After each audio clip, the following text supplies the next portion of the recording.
Hello friends, welcome to Nitish family. So ரொம்ப நாள் எல்லாரும் கேட்டுக்கிட்ட ஒரு விஷயம் என்ன அப்படின்னா, டெலிவரிக்கு அப்புறம் நான் எப்படிக்கா வெயிட் லாஸ் பண்ணணும், குழந்தை பிறந்ததுக்கு அப்புறம் எப்பயிலேருந்து எக்ஸசைஸ் ஸ்டார்ட் பண்ணணும், குழந்தை பிறந்ததுலேருந்து எப்படி ஹெல்த்தியாக ஃபுட் எடுத்துக்கணும், குழந்தைக்கு எப்படி பால் இன்க்ரீஸ் பண்ணணும் அப்படின்றது தான் இந்த வீடியோவில் நம்ம பார்க்க போகிறோம். அதுக்கு தேவையான உணவுகள் என்ன அப்படின்றதும், எப்போ எக்ஸசைஸ் ஸ்டார்ட் பண்ணலாம் அப்படின்றத இந்த வீடியோவில் நம்ம பார்க்கலாம். அங்கே வீடியோக்குள்ளே போகலாம். அதுக்கு முன்னாடி ஃபர்ஸ்ட் டைம் என்னோட வீடியோ பார்க்குறவங்க சப்ஸ்கிரைப் பண்ணிக்கோங்க அண்ட் பெல் பட்டனை கிளிக் பண்ணிக்கோங்க.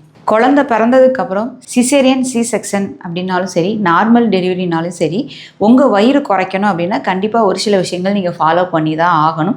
உணவு முறை அப்படின்றது கண்டிப்பாக நீங்கள் ஃபாலோ பண்ணீங்க அப்படின்னா உங்களுக்கும் உடம்பு ஹெல்த்தியாக இருக்கும். ஆரோக்கியமாக இருக்கிறத தாண்டி உங்களோட குழந்தைக்கும் உங்களோட பாலை நீங்கள் நல்லா இன்க்ரீஸ் பண்ணவும் முடியும். நீங்கள் எடுத்துக்கிற உணவு கண்டிப்பாக இதெல்லாம் சாப்பிடணுமா அப்படின்னு கேட்டால் கண்டிப்பாக ஃபாலோ பண்ணி தான் ஆகணும். வெஜ்ஜாக இருந்தாலும் சரி, நான்வெஜ்ஜாக இருந்தாலும் சரி, ஹெல்த்தியான குக்கிங் மெத்தடை நீங்கள் ஃபாலோ பண்ணிங்கன்னா கண்டிப்பாக உங்களுக்கு வெயிட் இன்க்ரீஸ் ஆகாம மெயின்டைன் பண்றதும் சரி, உங்க தொப்பை மெயினா குறைக்கிறதுக்கு ரொம்ப ஹெல்ப்ஃபுல்லா இருக்கும்.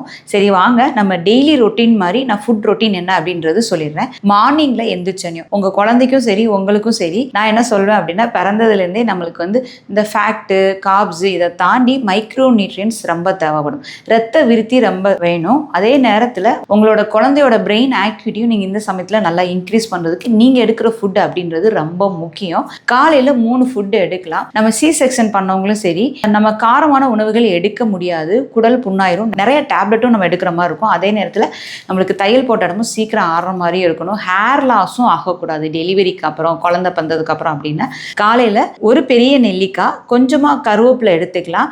தேங்காய் சில், ஒரு சின்ன அளவு தேங்காய் சில் எடுத்துக்கோங்க. பொமிக்ரானேட், மாதுளம்பழம், ஒரு மாதுளம்பழம், இந்த 4ஐயுமே அரைச்சு ஜூஸ் மாதிரி நீங்கள் குடிக்கலாம். வடிகட்டி ஜூஸாக குடிங்க. எனக்கு இவ்வளோ செய்கிறதுக்கு நேரம் இல்லை, நான் தனியாக தான்க்கா இருக்கேன் அப்படின்னு முருங்கைக்கீரை இருக்கு இல்லையா, முருங்கைக்கீரை பொடி பண்ணி அது கூட கருவேப்பிலையும் சேர்த்து பொடி பண்ணி காலையில் 1 டீஸ்பூன் அளவுக்கு நீங்கள் தேன் கலந்து கூட எடுத்துக்கலாம். இதை ரெண்டையும் தாண்டி எனக்கு பால் ரொம்ப கம்மியாக தான் சுரக்குது, எனக்கு பால் இன்க்ரீஸ் பண்ணணும் அப்படின்னா நான் டெய்லி ஃபாலோ பண்ணது, எங்கள் நிதிஷ் பிறந்ததுலேருந்தே, நான் குழந்தை பிறந்ததுலேருந்தே எங்கள் அம்மா எனக்கு கொடுத்தது 10 நாட்டு வெள்ளைப்பூடும் 10 சின்ன வெங்காயம், இதை ரெண்டையுமே நல்லெண்ணெயில் வதக்கி கொஞ்சமாக உப்பு, எங்கள் வீட்டு மிளகாப்பொடி போட்டு கொடுப்பாங்க. சில சமயம் நான் வெறும் வயிற்றுல சாப்பிடுவேன், சில சமயம் காலையில் டிஃபன் கூட சேர்ந்து சாப்பிட்டுக்குவேன். இந்த 3மே வெறும் வயிற்றுல எடுத்துக்கிறது. 3மே எடுக்கணுமான்னு கேட்டால் 3மே எடுக்க முடியலன்னா ஏதாவது ஒன்று எடுத்துக்கோங்க. இல்லை அப்படின்னா காலையில் எம்டி ஸ்டொமக்கில் ஒரு 6-7 மணிக்கு எழுந்திருக்கீங்கன்னா ஜூஸ் குடிங்க. அப்புறம் ஒரு 1 மணி நேரம் கழித்து பூண்டு வெங்காயம் இது எடுத்துக்கலாம். இல்லை காலையில் சாப்பாடாக எடுத்துக்கலாம். ஏதாவது ஒன்றை கண்டிப்பாக ரெகுலராக ஃபாலோ பண்ணி பாருங்கள். ஹேர் லாஸ் அதிகமாக இருக்குன்னா கண்டிப்பாக ஜூஸ் எடுத்துக்கோங்க. குழந்தை பிறந்ததுக்கப்புறம் ஹேர் லாஸ் ஆகும் அப்படின்னு சொன்னால் நான் என்ன சொல்லுவேன்னா, எனக்கு அப்போ தான் ரொம்ப வளர ஆரம்பிச்சது. ஏன்னா நீங்கள் எடுக்கிற உணவு ரொம்ப சத்தாக சாப்பிட்டீங்க அப்படின்னா ஹேர் லாஸ் இருக்காது, தொப்பையும் குறையும். நீங்கள் பூண்டும் சின்ன வெங்காயம் எடுக்கும்போது ஹேர் லாஸ் இருக்காது, அதே மாதிரி ஹேர் க்ரோத்தும் இருக்கும். 2வது விஷயம், உங்களுக்கு தொப்பை நல்லா குறைக்கும். உடல் கழிவுகள், கர்ப்பப்பை கழிவுகளை வெளியேற்றுறதுக்கும் மதர் ஃபீடிங்கை இன்க்ரீஸ் பண்ணுறதுக்கும் ரொம்ப ஹெல்ப்ஃபுல்லாக இருக்கும். நெக்ஸ்ட்டு மார்னிங் ஃபுட் அப்படின்ற போது நான் என்ன சொல்லுவேன்னா, வெள்ளை சாதம், வெள்ளை அரிசி மூலமாக செய்கிற இட்லி தோசைகள் நம்ம நிறையா சாப்பிட்றோம். இப்போ 5 இட்லி 7 இட்லி சாப்பிட்டா கூட அடுத்த 1 ஹவரில் பசிக்க ஆரம்பிச்சிடும். ஏன்னா இங்கே பால் கொடுக்க உங்களுக்கு ரொம்ப பசிக்க ஆரம்பிக்கும். அப்போ நீங்கள் 100 கிராம் ஒயிட் ரைஸ் எடுக்கிற இடத்துல நீங்கள் 100 கிராம் மில்லட்ஸ் எடுத்திங்கன்னா உங்களுக்கு சத்து, மைக்ரோ நியூட்ரியன்ஸும் கிடைக்கும். அதே நேரத்தில் உங்களுக்கு பசியும் நல்லா கண்ட்ரோல் ஆகும். ஸோ மார்னிங்கில் ஒரு 7 days ரொட்டீன் அப்படின்ற மாதிரி சொல்லும்போது, ஒரு நாள் உளுந்து கஞ்சி மாதிரி செஞ்சு சாப்பிட்லாம், களி மாதிரி கூட செஞ்சு சாப்பிட்டுக்கோங்க. அது கூட காய்கறிகள், இல்லை அப்படின்னா பருப்பு ஐட்டங்கள் வேக வச்சு எடுக்கிறது, முட்டை ஆம்லேட் போட்டு எடுக்கிறது, அந்த மாதிரி கூட எடுத்துக்கலாம். கண்டிப்பாக கருப்புளுந்து எடுத்துக்கோங்க. ஹேர் க்ரோத்துக்கும் உதவும். அதே நேரத்தில் இடுப்பு வலிக்காது, பேக் பெயின் இருக்காது. உங்கள் போன் ஸ்ட்ரென்த்துக்கும் சரி, குழந்தையோட போன் ஸ்ட்ரென்த்துக்கும் ரொம்ப ஹெல்ப்ஃபுல்லாக இருக்கும். வாரத்தில் 2-3 நாள் கூட நீங்கள் எடுத்துக்கலாம். கருப்புளுந்து நான் நட்ஸ் மாதிரி போட்டு பொடி பண்ணி கஞ்சி மாதிரி எடுத்திருக்கேன். அதில் நீங்கள் நாட்டு சக்கரை, பனங்கள் கண்டு கொஞ்சமாக போட்டுக்கலாம், இல்லைன்னா உப்பு போட்டு கூட நீங்கள் எடுத்துக்கலாம். அது மெயின் டிஷ்ஷாகவே நீங்கள் ஃபாலோ பண்ணலாம். மெயினாக இடுப்பு வலிக்கு நல்ல ரிசல்ட்டே கிடைக்கும். செகண்ட் ஃபுட் அப்படின்றது ராகி கம்பு கூழு மாதிரி எடுத்துக்கோங்க. களி மாதிரி எடுக்காதீங்க. களி மாதிரி எடுக்கும்போது நிறைய ராகி கம்பு எடுக்க மாதிரி இருக்கும், அங்கேயும் கார்ப்ஸ் வந்துடும். அதனால் அதை கம்மியாக குவான்டிட்டியில் கூழு மாதிரி 1 கிளாஸ் எடுத்திங்கன்னா 1 கப்புக்கு காய்கறிகள் எடுத்துக்கோங்க. வெயிட் லாஸ்க்கும் உதவும். அதே நேரத்தில் கூழ் எடுக்கிற நேரத்தில் நான் சொன்ன மாதிரி சின்ன வெங்காயம் வெள்ளைப்பூடு கூட்டு இருக்கு இல்லையா, அதை கூட நீங்கள் எடுத்துக்கலாம் தொட்டுக்கிறதுக்கு. ஸோ அது வெயிட் லாஸ்க்கும் உதவும், உங்களுக்கு மதர் ஃபீடிங்கும் இன்க்ரீஸ் பண்ணும், வயிறும் நல்லா ஃபில்லிங்காக இருக்கும். 3வது ஃபுட் பச்சைப்பயிர் தோசை, காராமணி தோசை, பருப்பு ஐட்டங்களை ஊற வச்சு தோசை மாதிரி செஞ்சோம் அப்படின்னா அது நல்ல வயிறும் ஃபில்லிங்காக இருக்கும், ப்ரோட்டீனும் அதிகமாக இருக்கும். நார்மல் ஒயிட் தோசை ஒயிட் இட்லியை அவாய்ட் பண்ணிக்கோங்க. அதே நேரம் பல்சஸ் பருப்பு ஐட்டங்களை வந்து நீங்கள் வேக வச்சு சாலட் மாதிரியும் எடுத்துக்கலாம். இல்லை அப்படின்னா நீங்கள் அதை முளைக்கட்டி அதையும் சாலட் மாதிரி எடுத்துக்கலாம். முளைக்கட்டி சாலட் எடுத்தாலும் சரி, வேக வச்சு எடுத்தாலும் பருப்பு வந்து 100 கிராம் எடுக்கிறீங்க அப்படின்னா, இப்போ பச்சைப்பயிறு 100 கிராம் எடுக்கிறோம் அப்படின்னா அதில் நீங்கள் வெங்காயம், குடமிளகா, கேரட்டு, குக்கும்பர் இந்த மாதிரி காய்கறிகள் மிங்கிள் பண்ணி அதில் கொஞ்சமாக, இப்போ வெயில் காலம் இல்லையா, அதில் தயிர் கூட நீங்கள் மிக்ஸ் பண்ணிக்கலாம்.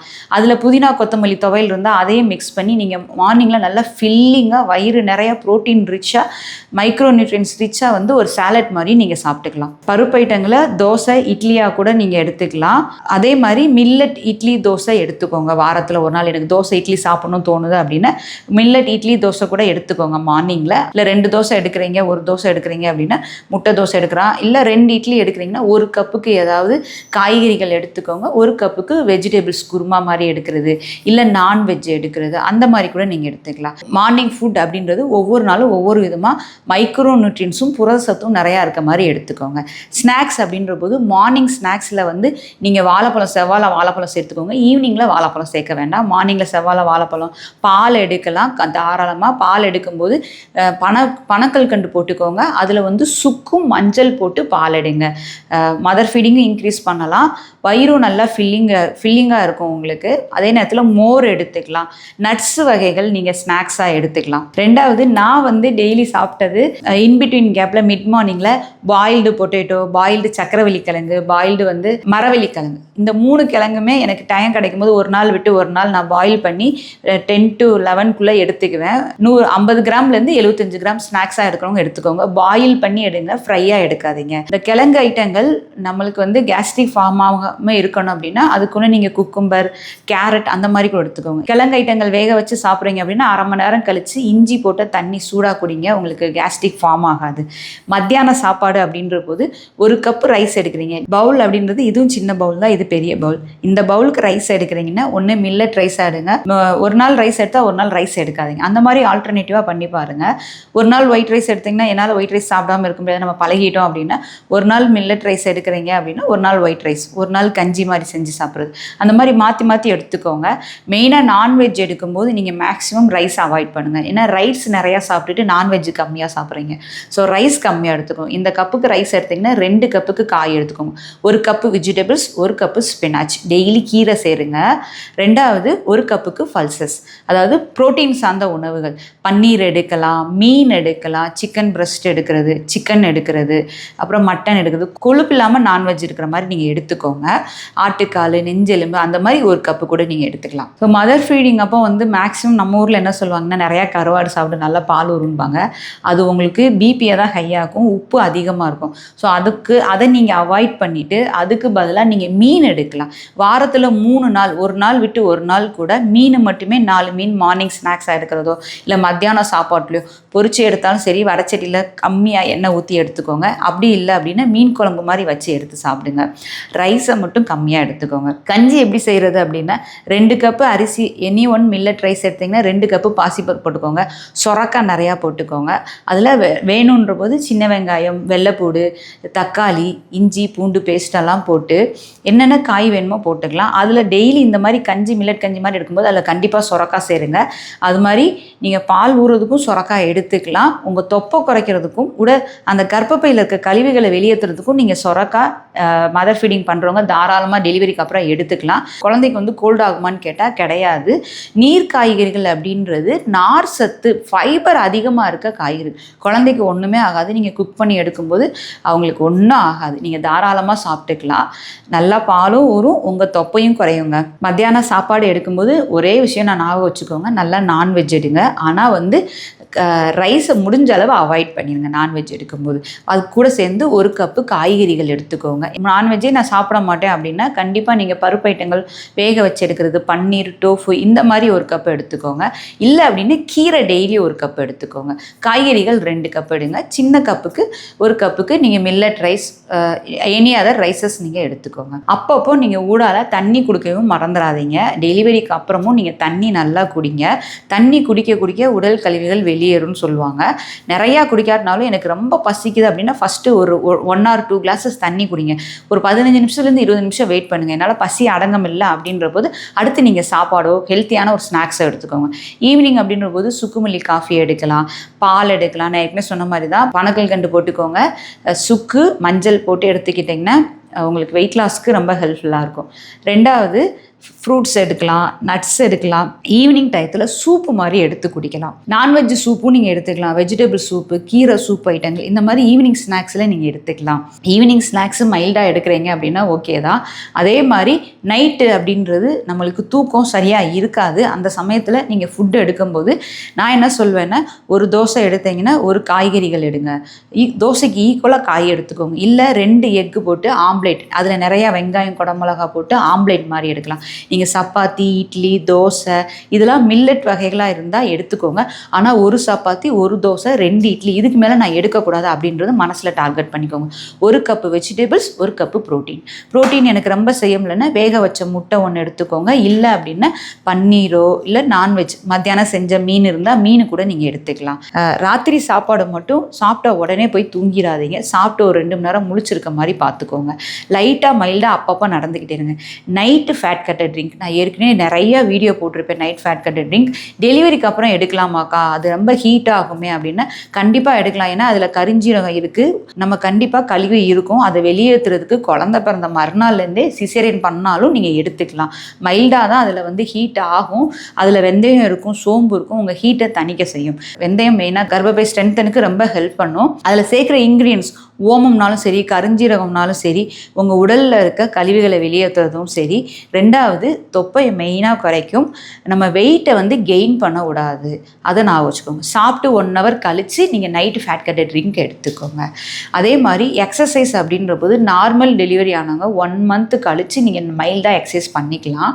சிசேரியன் பண்ணவங்க அவங்கவுங்க பாடி கண்டிஷனை பொறுத்து இருக்குது. மினிமம் 6 months சொல்லுவாங்க. நான் என்ன சொல்லுவேன்னா, நான் சி செக்ஷன் தான். குழந்தை பிறந்த அன்னையிலேருந்து டாக்டர் என்ன சொல்லிட்டாங்கன்னா, நட எவ்வளோ தூரம் நடக்க முடியுமோ அந்த அளவுக்கு நட அப்படின்னாங்க. நடக்கணும் உடனே ரோட்லலாம் போய் நடக்கல, நான் வீட்டுக்குள்ளே தானே இருப்போம். ஒரு 1 hourக்கு நான் 10 minutes நடக்கணும் அப்படின்னு தான் நான் டார்கெட் பண்ணேன். தூங்கி எந்திரிச்சு ஒரு 15 நிமிஷம் நடப்பேன், உட்காந்துக்கிட்டே இருந்தாலும் எந்திரிச்சு 15 நிமிஷம் நடப்பேன். எனக்கு இடுப்பு வலி வரவே இல்லை. ரீசன் அதுதான், அப்பப்போ நீ நடந்துக்கிட்டே இருக்கணும், உட்காந்தோ படுத்துக்கிட்டே இருக்காத அப்படின்ட்டாங்க. காலையில் 10:20க்கு எங்கள் நிதிஷ் பறந்தான். 11 மணிக்கு நான் பெட்டில் என்னை உட்கார வச்சாங்க அப்படின்னா 4 மணிக்கு எந்திரிச்சு நடந்துட்டாங்க. அவ்வளோதான் எனக்கு டைம் கொடுத்தாங்க. அன்னைக்கு நைட்டெல்லாம் நான் 2 to 4 ரொம்ப நேரம் நடந்துக்கிட்டு தான் இருந்தேன். உட்காரலை, எனக்கு உட்கார ஒரு மாதிரியாக தான் இருந்தது. நடக்கும்போது என்ன ஆகுது அப்படின்னா பாடி ரொம்ப லேஸாக ஃபீல் பண்ணேன். எனக்கு மெயினாக இடுப்பு வலி வரல, தொப்பை வைக்கலை, அதுதான் மெயின் விஷயம். தொப்பை அதிகமாகவே உங்களுக்கு பாடி இப்படி முன்னாடி கூன் விழுகிற மாதிரி ஆயிடும். அந்த மாதிரி ஆகும்போது உங்களுக்கு இடுப்பு வலியும் வர ஆரம்பிக்கும். பாடி ஸ்ட்ரைட்டாக ஹோல்ட் பண்ணிக்கோங்க, தண்ணி நிறையா கொடுங்க, கிடைக்கும் போது டயத்தில் தூங்குங்க. தூங்குற போது நான் என்ன சொல்லுவேன்னா, சாப்பிட்டுட்டு தூங்கிடாதீங்க, தூங்கி எந்திரிச்சிட்டு சாப்பிடுங்க.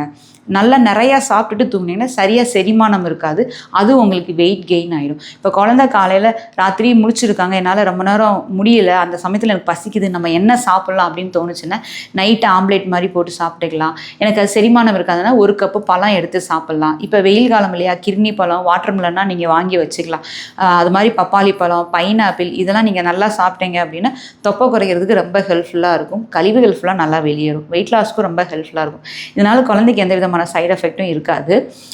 நைட்டு நேரத்தில் பால் எடுத்துக்கலாம். பால் சொன்ன மாதிரி தான், பாதி பால்னா பாதி தண்ணி மிக்ஸ் பண்ணி கூட குடிச்சிக்கோங்க. ஸோ ஏதாவது நீங்கள் சாப்பிட்றீங்க நைட்டில் நான் முழிச்சிருந்தேன், எனக்கு பசி கண்ட்ரோல் ஆகலை, சாப்பிட்றீங்க அப்படின்னா சாப்பிட்டு ஒரு 1/2 மணி நேரம் கழித்து நல்லா சூடாக வெந்நி தண்ணி குடிச்சிட்டு அதுக்கப்புறம் ஒரு 1/2 மணி நேரம் கழித்து லைட்டாக மைல்டாக ஒரு 20 நிமிஷம் நடந்துக்கோங்க. அதுக்கப்புறம் போய் நீங்கள் படுத்து தூங்குங்க. சாப்பிட்ட சாப்பாடும் செரிமானம் இருக்கும், நம்மளுக்கு சைடு எஃபெக்ட் எதுவுமே வராது. ஒரு விஷயம் ஃபாலோ பண்ணுறது ஈஸிலாம் கிடையாது, கஷ்டம்தான். பட் ஆரம்பத்துலேருந்தே நீங்கள் ஹெல்த்தி ஃபுட் லைஃப்பை நீங்கள் ஃபாலோ பண்ணி கொண்டு வந்துட்டீங்க அப்படின்னா வெயிட் லாஸும் நல்லாயிருக்கும். உங்களுக்கு பயங்கர வெயிட் கெயின் ஆகாது, வெயிட் மெயின்டைன் பண்ணிடலாம். கொஞ்சமாக வெயிட் லாஸும் உங்களால் கொண்டு வர முடியும். அதே நேரத்தில் உங்களோட ஹெல்த்தும் சரி, உங்கள் பேபியோட ஹெல்த்தும் சரி, நல்ல ஒரு முன்னேற்றம் இருக்கும். ஒரு விஷயம் அப்படின்றத ஒரு நாள் ஃபாலோ பண்ணால் ரிசல்ட் இருக்காது, மினிமம் 6 months ஃபாலோ பண்ணுங்கள், கண்டிப்பாக ரிசல்ட் இருக்கும். எக்ஸசைஸை பொறுத்த வரைக்கும் நீங்கள் மைல்டாக கோர் ஸ்ட்ரென்த்தனிங் எக்ஸசைஸ்ன்ற ஒரு 5 எக்ஸசைஸ் இருக்கும். பட் அந்த எக்ஸசைஸ் வந்து பேசிஸாக வார்ம் அப் மாதிரி தான். அது மட்டும் பண்ணால் தொப்பை குறையுமான்னு கேட்டால் குறையாது. அது வார்ம் அப் மாதிரி தான். நீங்கள் எல்லா எக்ஸசைஸும் பண்ணி தான் ஆகணும். நான் என்ன சொல்லுன்னு, சிசேரியன் நார்மல் வந்து வாக்கிங் ஸ்டார்ட் பண்ணுங்கள் வீட்லேயும். Every 15 minutes 2 hours once 15 minutes நீங்கள் வாக்கிங் பண்ணிக்கிட்டே இருங்க. சி செக்ஷன் பண்ணவங்க ஒரு 6 மந்த்துக்கு அப்புறம் நீங்கள் மெதுவாக எக்ஸசைஸ் பண்ண ஆரம்பிங்க. அதே மாதிரி நார்மல் டெலிவரி ஆனவங்க 1 or 2 மந்த் தான், நீங்கள் 3rd மந்த்லேருந்தே நீங்கள் எக்ஸசைஸ் பண்ண ஸ்டார்ட் பண்ணிடலாம். நான் என்ன சொல்லுவேன்னா, புதுசாக நீங்கள் இந்த மாதிரி டெலிவரிக்கு அப்புறம் எக்ஸசைஸ் பண்ணுறீங்கன்னா ஒரு கைடன்ஸியோட எக்ஸசைஸ் பண்ணிக்கோங்க. உங்களுக்கு சைடு எஃபெக்ட் எதுவும் இருக்காது. ஏன்னா டெலிவரிக்கு அப்புறம் நம்மளுக்கு இன்பிட்வீன் கேப் டயாசிஸ் ஃபேக்டை அப்படின்றது உருவாகும். அது வந்து நம்மளுக்கு அது இன்க்ரீஸ் ஆகாமல் உங்கள் கோரை ஸ்ட்ரென்தன் பண்ணி அந்த கேப்பை குறைக்கணும் அப்படின்னா ஒரு கைடன்ஸியோட நீங்கள் எக்ஸசைஸ் 1 or 2 மந்த் நீங்கள் பழகிட்டு அதுக்கப்புறம் நீங்கள் வீட்டிலேயே எக்ஸசைஸ் பண்ணிட்டீங்க அப்படின்னா எந்த விதமான சைடு எஃபெக்டும் இல்லாமல் உங்கள் பாடி ஸ்ட்ரக்சரையும் நீங்கள் குழந்தை பெற்றதுக்கு அப்புறமும் நீங்கள் மெயின்டைன் பண்ண முடியுங்க. அதுதாங்க மெயின் விஷயம். ஒரு எக்ஸசைஸ் கற்றுக்கிட்டிங்கன்னா விடாமல் கண்டினியூவாக ஃபாலோ பண்ணி பாருங்கள், கண்டிப்பாக ரிசல்ட் இருக்கும். நான் என்ன சொல்லுவேன் அப்படின்னா, மினிமம் 3 மந்த் மேக்ஸிமம் 1 year கண்டிப்பாக ஃபாலோ பண்ணுங்கள், நல்ல ரிசல்ட் இருக்கும். எதுவும் சந்தேகங்கள் இருந்தால் கமெண்ட் பாக்ஸில் கமெண்ட் பண்ணுங்கள், கண்டிப்பாக ரிப்ளை பண்ணுறேன். Thank you so much.